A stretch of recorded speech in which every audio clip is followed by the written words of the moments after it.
So March 2019 forecast. We have Mahashivaratri, we have new moons and full moons, Mercury retrograde, and I go through every day of the 31 days of March 2019.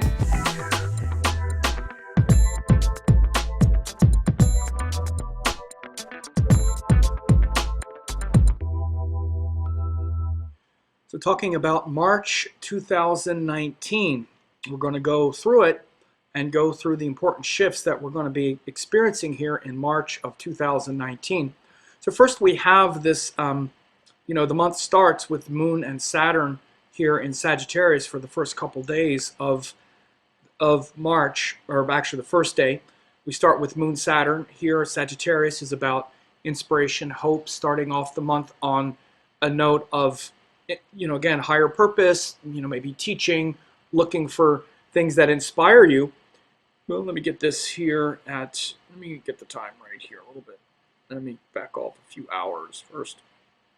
Make it around the middle of the day, and then change this to day. Okay.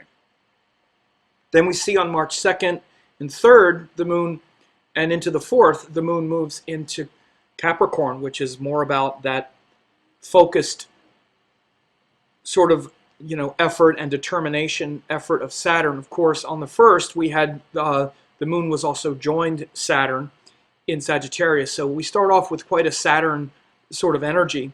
Even though the moon was in Sagittarius on the 1st, it's joined Saturn, which brings that focus and determination and that awareness of, pressure.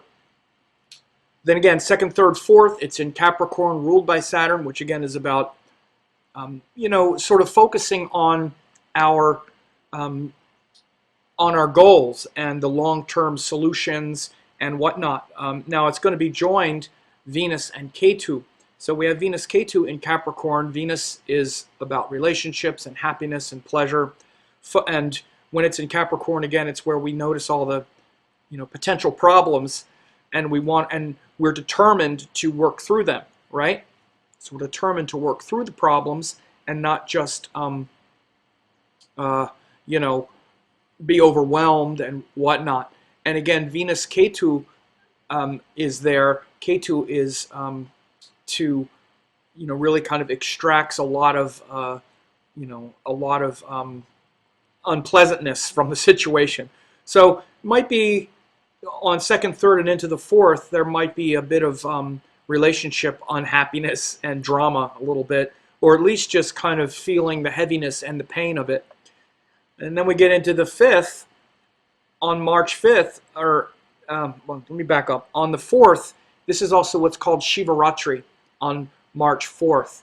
And this is the great night of Lord Shiva.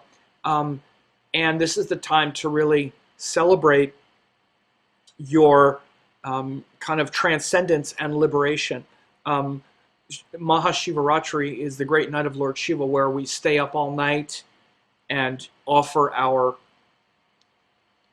ourselves at the feet of Lord Shiva.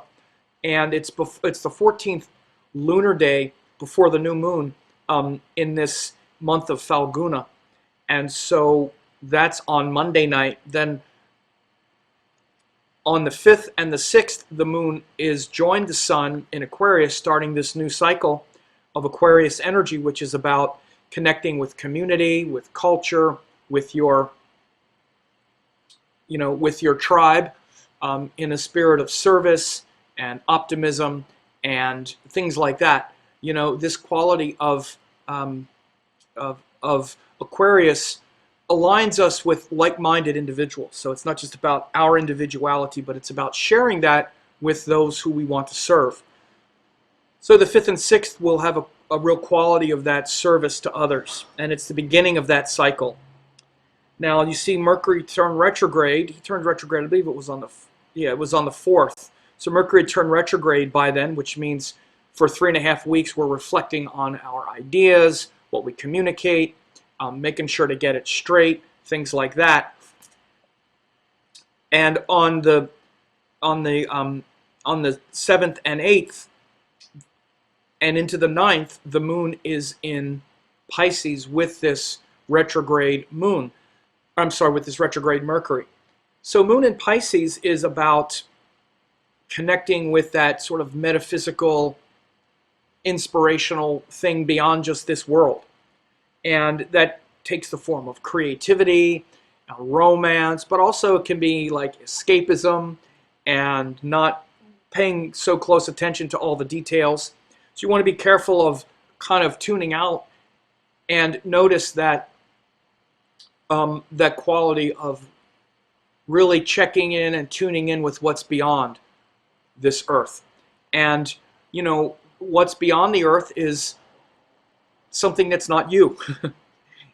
And so again, this higher metaphysical, not physical, but metaphysical reality will be an important lesson on the 7th, 8th, and 9th.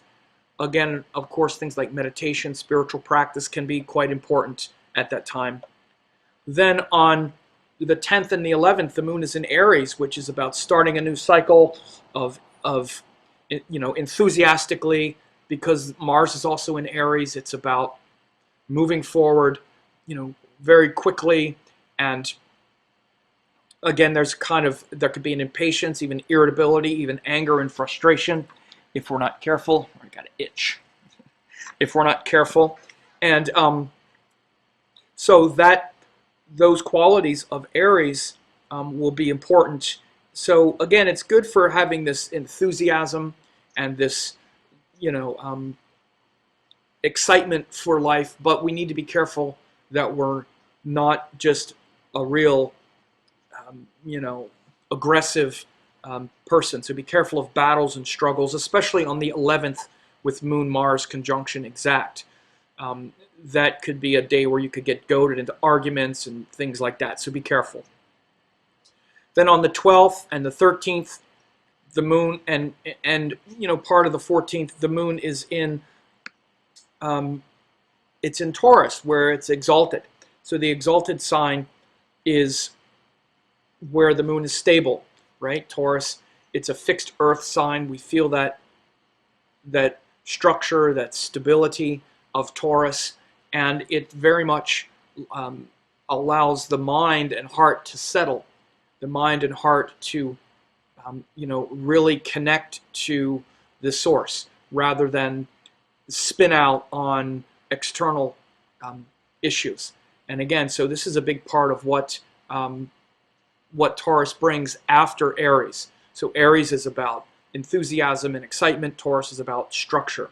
So on the 12th and 13th, that'll be important. 14th, 15th, and into the 16th, the moon is in Gemini. And again, now Gemini is related to ideas and questioning ideas and questioning philosophies and principles that we believe in. So we all have beliefs, but unless they're challenged and thought about, you know, with intelligence and pondered thoughtfully, then they're just blind. It's just blind faith, right? So instead of relying on blind faith, these qualities of Gemini show where we test our beliefs, not just blindly follow them, and then share them, because once we figure things out, we want to communicate.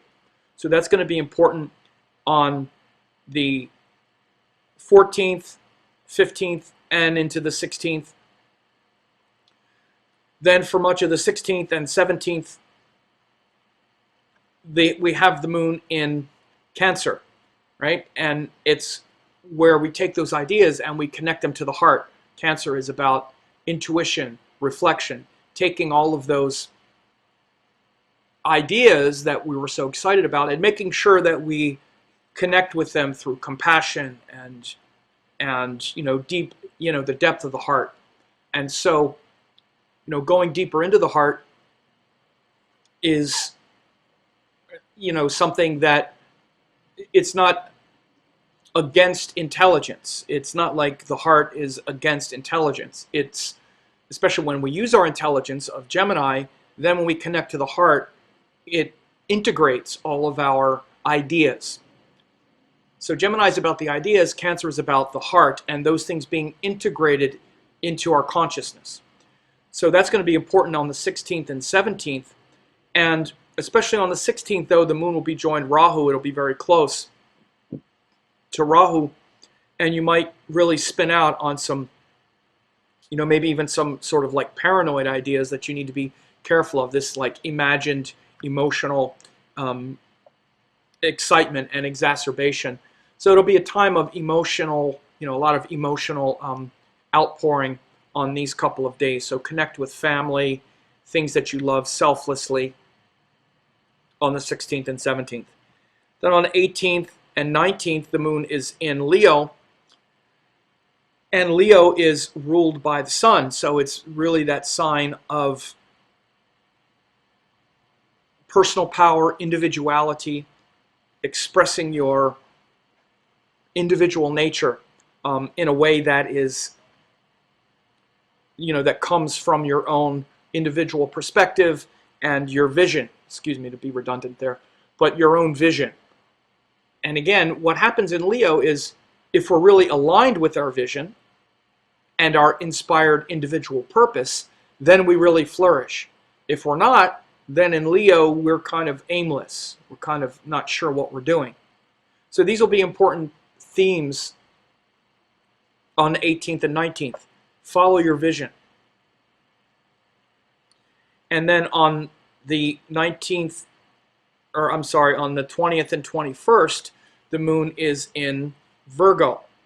Virgo takes all of that power of Leo and organizes it into very intelligent structure, practical details, and things like that. These practical details and these things that we organize and manage are very important in Virgo. And, again, organizing things in the most practical and intelligent way is a main thing we're trying to do in our life, so that we not only have a lot of power, like let's say we have a lot of money, but then we don't just blow it all. We organize it and structure it in the right way. So all of these kind of practical structures will be important on the 20th and 21st as the moon goes through Virgo. And it's also the full moon here on the 20th. On the 20th, we have this full moon in Virgo, which is about bringing that practical emotional structure, will be in contrast to the sun in Pisces. Again, sun in Pisces is about that higher metaphysical purpose, that higher universal structure beyond this earth and beyond the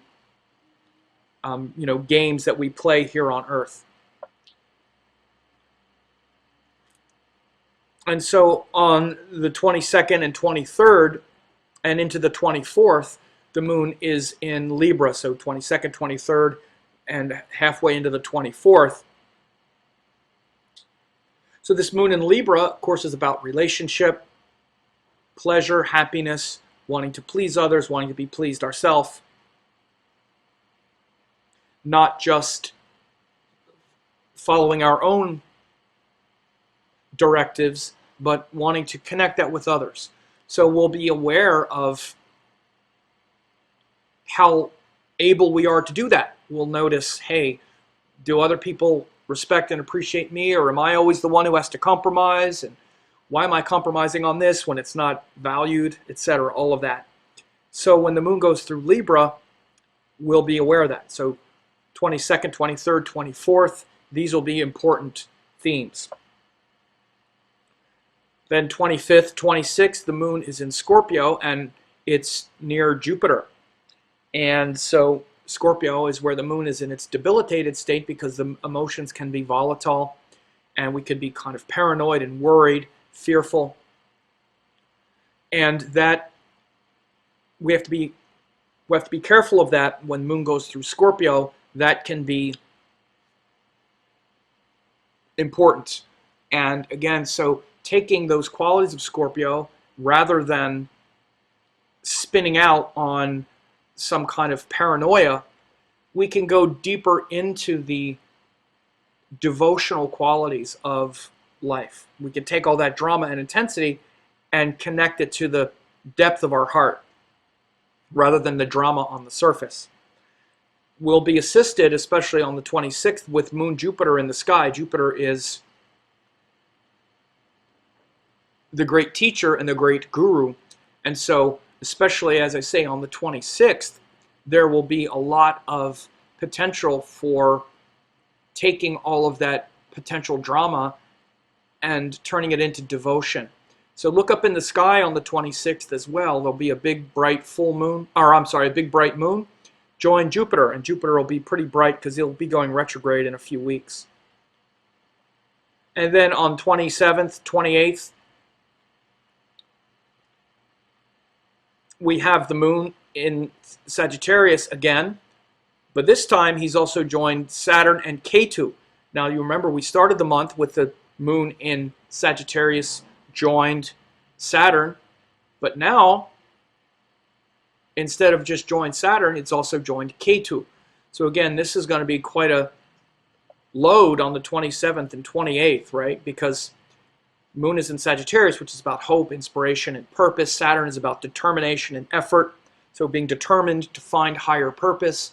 But then Ketu is there, which is saying, because you don't have higher purpose, because you don't know where you're going, because you're not determined. So focus, get determined, be inspired. Because I hate you. Because all your teachers suck. That could be the difficult quality, right? Or we have to be careful not to be lorded over and nagged by it.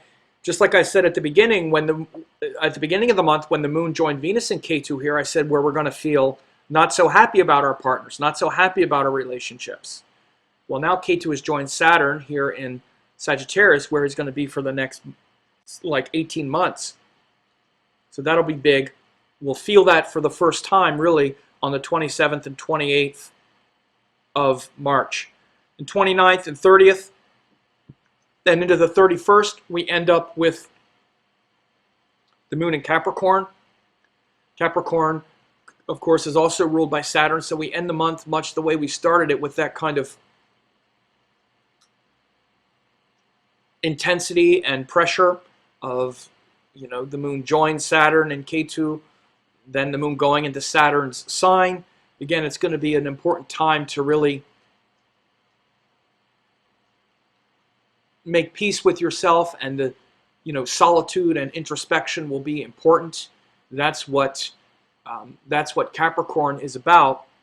It's about solitude, stillness, determination, and all of those things that allow us to, you know, persevere through and win and overcome the obstacles. So I hope this was helpful for you to hear for March 2019.